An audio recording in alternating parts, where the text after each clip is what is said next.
కథామంజరి శ్రోతలకు నూతన సంవత్సర శుభాకాంక్షలు. కథామంజరి శ్రావ్య సంచిక జనవరి 2026. కథామంజరి నిర్వహించిన శ్రీమతి పోడూరి నాగమణిశ్రీ స్మారక కథల పోటీలో ప్రత్యేక బహుమతి పొందిన కథ దొంగ వర్సెస్ దేవుడు. కలం శ్రీ విజయ్ ఆర్కే. గళం భమిడిపాటి శరజ్జోత్స్న.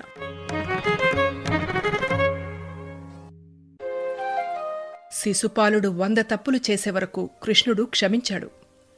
ఆ తరువాత సుదర్శన చక్రంతో శిరస్సు ఖండించాడు. What next? ఇది కన్వర్లాల్కు 100వ దొంగతనం. మొదటిసారిగా అతడు గుడిలో దొంగతనం చేయాలని నిర్ణయించుకున్నాడు. ఇళ్లల్లో, బంగారు షాపుల్లో, బ్యాంకు ఏటీఎంలలో కూడా చోరీ చేసిన కన్వర్లాల్ ఈసారి దేవుడి గుడిలో విలువైన నగలు తస్కరించాలని నిర్ణయించుకున్నాడు. దొంగతనం చేసే ముందు పకడ్బందీగా ప్లాన్ చేస్తాడు. 1కి 2 సార్లు రెక్కి నిర్వహించిగాని దొంగతనానికి దిగడు. దొంగతనం చేసిన వెంటనే చోరీ చేసిన వస్తువుల్ని విక్రయించడు. ఆ మరుసటి రోజు మర్చిపోకుండా పేపర్లు చూస్తాడు. టీవీలో వచ్చే హెడ్లైన్స్ చూస్తాడు. పోలీసుల కదలికల్ని గమనిస్తాడు.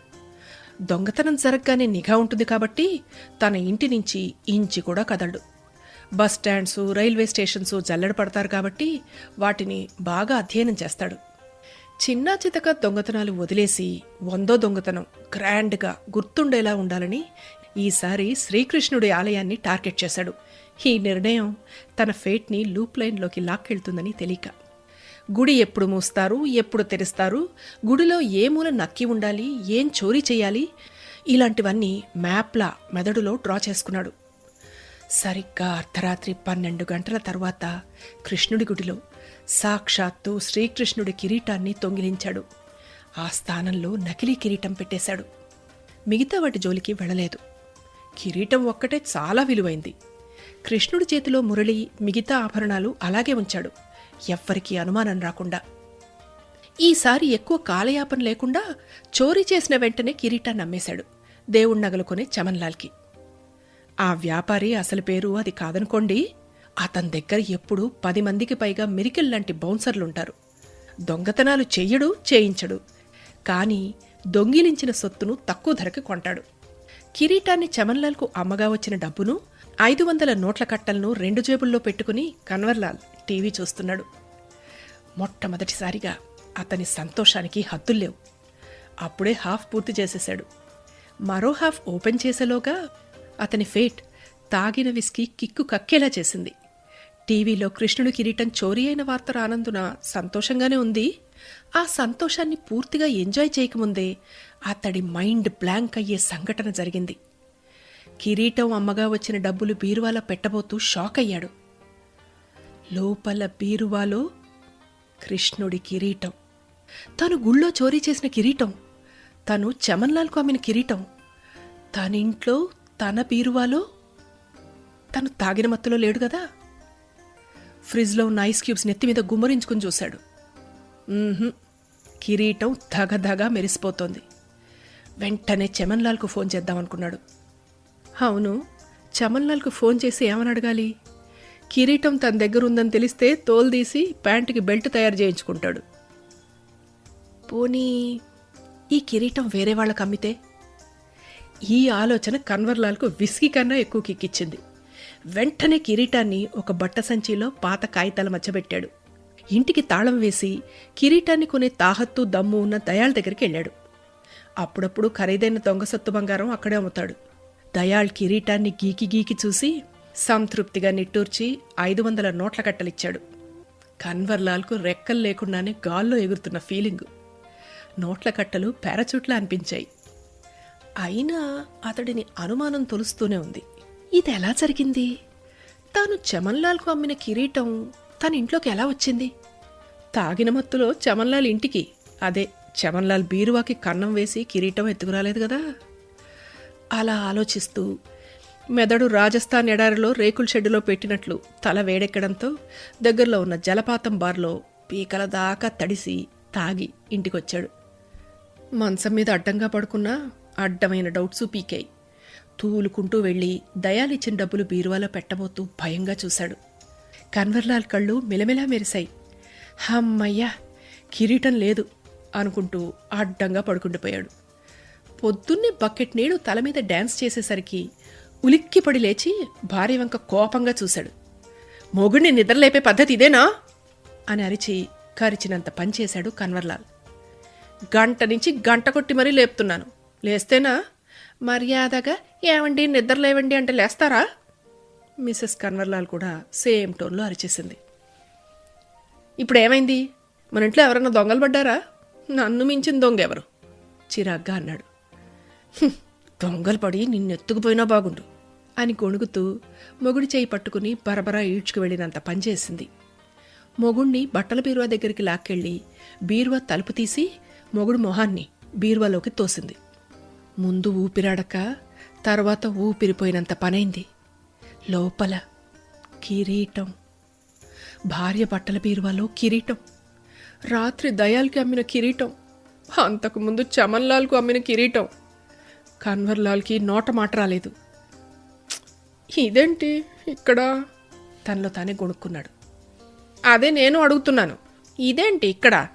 మొగుడి నిర్వాకం తెలిసే అడిగింది గట్టిగానే. ష్, అరవకే, గోడలకి బ్లూటూత్లుంటాయి అంటూనే ఆ కిరీటాన్ని చేతిలోకి తీసుకున్నాడు. ఇప్పుడు ఈ కిరీటాన్ని ఏం చెయ్యాలి? మళ్ళీ అమ్మేస్తేనో? ఆశ అంతరిక్షాన్ని టచ్ చేసింది. ఫేట్ పాతాళానికి తీసుకెళ్తుందని తెలియక. పక్క రాష్ట్రంలో ఇలాంటి ఎత్తుకొచ్చిన వాటిని కొనే డేవిడ్ కమ్మితే? సొమ్ము తక్కువైనా పక్క రాష్ట్రం నుంచి ఈ రాష్ట్రానికి కిరీటం రాదనే వెర్రి భ్రమలో ఫ్లైట్లో అప్పటికప్పుడే వెళ్ళి రాత్రికల్లా 500 నోట్ల కట్టలతో ఇంటికొచ్చి ఈసారి తాక్కుండానే గంటకోసారి అలారం పెట్టుకుని మరీ తన బీరువా, భార్య బట్టల బీరువా చెక్ చేస్తూనే ఉన్నాడు నిద్రపోకుండా. ఎక్కడా కిరీటం జాడ లేకపోవడంతో ఈసారి 2 ఫుల్లుగా తాగి పడుకున్నాడు. పొద్దున్నే ఎండ కాస్త మండి మొహం మీద పెటీల్మని పడడంతో కళ్ళు తెరిచాడు. టైం 9 దాటింది. వెంటనే వెళ్ళి బీరువా తెరిచి ఆనక భార్య బట్టల బీరువా తెరిచి భార్య బట్టలు మొత్తం తీసి కింద పడేసి బీరువాలోకి తొంగి చూశాడు. ఏంటి, నా బట్టలన్నీ అమ్మేద్దామనే? ఇస్త్రీ చేసిన తన బట్టల్ని చెల్లాచెదురుగా కింద పడేయడం చూసి కోపంగా అడిగింది మిసెస్ కన్వర్లాల్. భార్య సెటైర్లు ఎంజాయ్ చేసే పరిస్థితిలో లేడతను.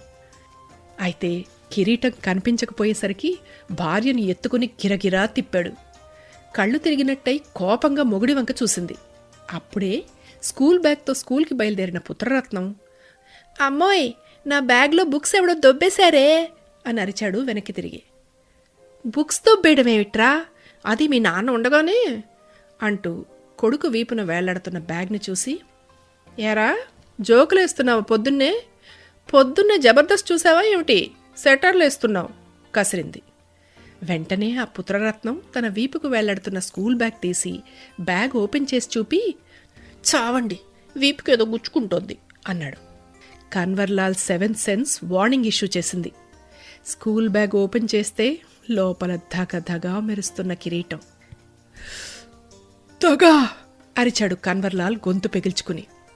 కాదు నాన్నోయ్, ధగధగా మెరుస్తోంది చెప్పాడు. పైగా భలే ఉంది, మా ఫ్రెండ్స్కి చూపిస్తా అన్నాడు. వెంటనే కంగు తిని ఆ కిరీటాన్ని కొడుకుని లోపలికి లాక్కెళ్ళాడు. సరిగ్గా అప్పుడే చమన్లాల్ నుంచి ఫోన్ వచ్చింది. రే బద్మాష్ ఉల్లుక పట్టా, కిరీటం అమ్మినట్టే అమ్మి మళ్ళీ నా దగ్గర దొంగతనం చేస్తావు, ఇప్పుడే వస్తున్నా, కాచుకో అంటూ వార్నింగ్ ఇచ్చాడు. కన్వర్లాల్ చెప్పేది కూడా వినడం లేదు. నిజం చెప్పినా నమ్మే పరిస్థితిలో లేడు. ఇంటికొచ్చి చూస్తే కిరీటం కనిపిస్తే చమన్లాల్ తన చర్మాన్ని సల్వార్గా కుట్టించుకుంటాడు. ఇంతలో దయాల్ నుంచి ఫోన్, సేమ్ వార్నింగ్. 10 నిమిషాలు గడవకముందే పక్క రాష్ట్రం నుంచి డేవిడ్ డెవిల్లా తగులుకున్నాడు. నిన్ను తందూరి పొయ్యిలో వేస్తాను అని బెదిరించాడు. కన్వర్లాల్ మెదడు పాదరసమైంది. ఇప్పుడు ఒకటే దారి. వెంటనే బ్యాగులో కిరీటం పెట్టుకున్నాడు. చలో శ్రీకృష్ణుడి టెంపుల్ అనుకున్నాడు. మధ్యరాత్రి కాందిసీకుళ్లా గుళ్ళోకి ప్రవేశించాడు. గుళ్ళో శ్రీకృష్ణుడి శిరస్సు మీద నకిలీ కిరీటం లేదు. ఇప్పుడు ఆలోచించే టైమూ లేదు. వెంటనే బ్యాగులో ఉన్న కిరీటం శిరస్సు మీద అలంకరించి ఓ దండం పెట్టి హమ్మయ్యా అనుకుని ఖాళీ బ్యాగ్తో పరిగెత్తపోయి ఆగిపోయాడు. వీపుకు ఏదో గుచ్చుకుంటోంది. బ్యాగ్ తీసి చూస్తే కిరీటం. మళ్లీ కృష్ణుడి విగ్రహం దగ్గరికి పరిగెత్తాడు. అక్కడ కిరీటం లేదు. బ్యాగులో కిరీటాన్ని కృష్ణుడికి పెట్టాడు, పొర్లు దండాలు పెట్టాడు. బయట కన్వర్లాల్ని వెతుక్కుంటూ వచ్చిన చమన్లాల్, దయాళ్, డేవిడ్ దుష్టత్రయం. స్వామి, రొంబ అన్యాయం, మీ కిరీటం తెచ్చాను, లెంపలేసుకున్నాను. బయట వాళ్ళు తరుముతున్నారు. నువ్వు చిన్నప్పుడు వెన్న దొంగవి, గోపికలు చీరలు ఎత్తుకెళ్ళినా చిలిపి దొంగవి. ఈ చిన్న దొంగ చేసిన తప్పు మన్నించవయ్యా కృష్ణయ్య, అన్యథా శరణం నాస్తి. మొత్తుకున్నాడు, వేడుకున్నాడు Kanwarlal. Sorry Kanwarlal, I can't. అవి కవుల కల్పనలు.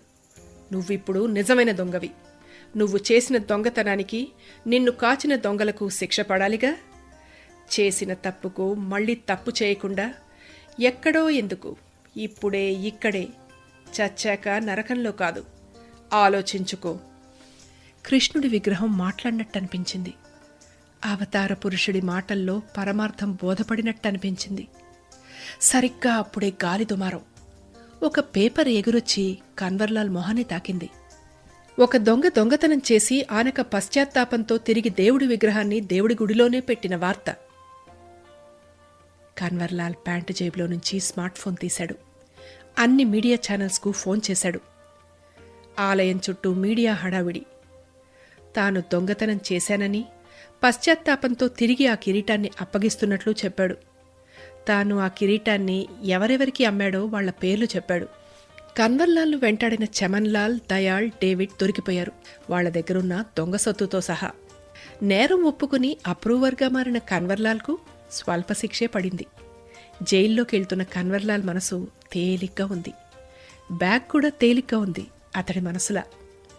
తనను సెల్లోకి పంపిన జైలర్ను చూస్తుంటే ఎక్కడో చూసినట్టు అనిపించింది. జైలర్ కన్వర్లాల్ చూస్తుండగానే అదృశ్యమయ్యాడు. మనలో మాట, దేవుళ్ల విగ్రహాలు, ఆభరణాలు దోచుకునే దొంగలకు ఇలాంటి అనుభవమే ఎదురైతే ఎంత బాగుండును. తథాస్తు దేవతలు తథాస్తు అంటే ఇంకెంత బాగుండు. అంతా కృష్ణమాయ. ఇక జైలు నుంచి బయటికొచ్చాక రాష్ట్రంలో ఎక్కడ ఏ గుళ్ళో దొంగతనం జరిగినా ఆ దొంగతనం తీరును విశ్లేషించి పోలీసులకు దొంగలను పట్టించే ఇన్ఫార్మర్గా మారాడు కన్వర్లాల్. కథామంజరి శ్రావ్య సంచిక జనవరి 2026. కథ దొంగ వర్సెస్ దేవుడు. కలం శ్రీ విజయ్ ఆర్కే. గళం భమిడిపాటి శరజ్జోత్స్న.